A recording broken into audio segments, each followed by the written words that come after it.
آج فیض کی غزل کو سمجھنے کی کوشش کرتے ہیں۔ گلوں میں رنگ بھرے باد نو بہار چلے، چلے بھی آؤ کہ گلشن کا کاروبار چلے۔ یہ گلشن کا کاروبار کیا ہے؟ گلشن میں ہوتا کیا ہے؟ ہوائیں چلتی ہیں، ٹھنڈی ہوائیں چلتی ہیں، گلوں میں رنگ بھر جاتے ہیں، ان میں خوشبو پھیلتی ہے، یہی تو ہے۔ اب یہ ایک مثال دی گئی ہے، آپ اسے اپنی گھریلو زندگی پہ اپلائی کر سکتے ہیں کہ بھئی گھر کے جو کاروبار ہیں، کوئی شخص ایسا ہے کہ جس کے بنا پر وہ نہیں چلتا، تو اس کے بارے اسی سے کہا جا رہا ہے کہ گلوں میں رنگ بھرے باد نو بہار چلے، چلے بھی آؤ کہ گلشن کا کاروبار چلے۔ یہ تمہارے بنا، تمہارے بغیر گلشن کا سارا کاروبار بالکل ٹھپ پڑا ہے، رک گیا ہے، تھم گیا ہے۔ چلے آؤ، چلے آؤ کہ جو کاروبار ہے گلشن کا وہ چل پڑے، گلوں میں رنگ بھر جائے، ٹھنڈی ہوائیں چلنے لگے، اور اسے آپ اپنے میکے گئی ہوئی بیوی سے بھی مخاطب ہو کر کہہ سکتے ہیں کہ جس کے بغیر گھر کا کاروبار نہیں چلتا۔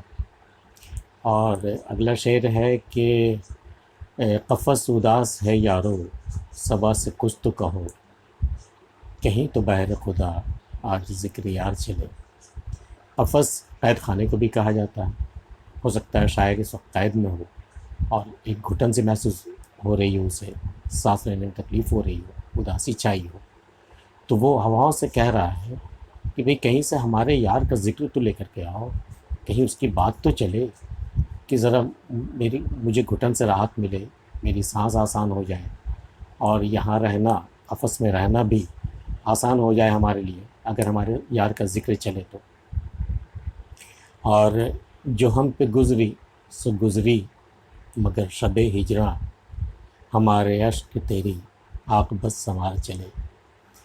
کہا جا رہا ہے کہ شب ہجر میں جو ہم پر گزری، جو قیامت گزری، جو ایک ایک پل اتنی مشکل سے گزرا، وہ جو ہم پہ گزرنی تھی وہ تو گزر گئے، روتے گاتے سسکتے آنسو بہاتے اشک بہاتے ہماری شب تو گزر گئی، لیکن اللہ کرے کہ ہمارے اس اشک کے بدلے، ہمارے اس رونے کے بدلے ہمارے محبوب کے سارے گناہ دھل جائیں اور عاقبت ان کی سنور جائے۔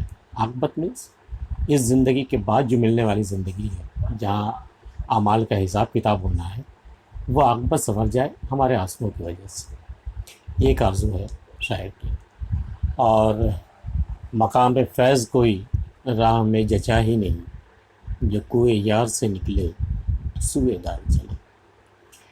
فیض جب اپنے یار کی گلی سے نکلتے ہیں، اپنے محبوب کی گلی سے نکلتے ہیں، تو انہیں کوئی مقام جچتا ہی نہیں جہاں وہ ٹھہرے، جہاں وہ رہ جائے، یا بس اس کا اضطراب اس حال کو پہنچ چکا ہے کہ وہاں سے نکلتا ہے اور سیدھے سوئے دار جاتا ہے۔ سوئے دار مطلب پھانسی کا تختہ۔ تو محبوب کی گلی سے نکلنے کے بعد جینے کی کوئی وجہ باقی نہیں رہتی، جینے کا کوئی مقام باقی نہیں رہتا، کوئی مقام جچتا ہی نہیں ہے اسے کہ کہیں اور جائے، ایک ہی مقام جچتا ہے، وہ ہے پھانسی کا تختہ۔ اب یا تو وہ خودکشی کر لے اور یا پھر انہیں لٹکا دیا جائے ان کے اس جرم کے پاداش میں۔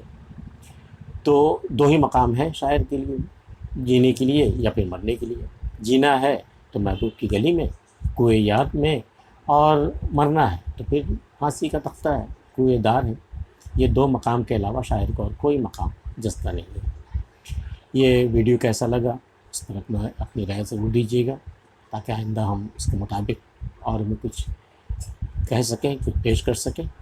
اور باقی ملتے ہیں اگلی ویڈیو میں، جیسا